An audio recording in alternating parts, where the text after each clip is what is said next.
Hi mga ka-oyster sauce! What's up? Wow, in this video, I'm gonna show you one of my favorite recipes that I love to cook. And this is babakua, pero this time with sabaw naman, para maiba. Wow, so sote-sote lang. Pagkatapos kong ginawa yun, nilagyan ko siya ng tubig, no? Tamang-tama lang para pampasabaw niya. At gulay na Chinese pichay. Chinese pichay kasi ang tawag namin dito eh. Yan. Tapos, tinimplahan ko lang siya ng asin at paminta. Halo-halo lang hanggang sa magkaroon siya ng magandang texture. And that is the result. Tingnan nyo. Wow, sabaw pa lang. Tamang-tama sa panahon ngayon na maulan. Nakakalma kasi yung sabaw niya eh.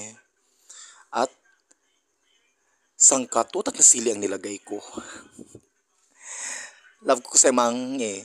Kaya ngayon, kainan time na.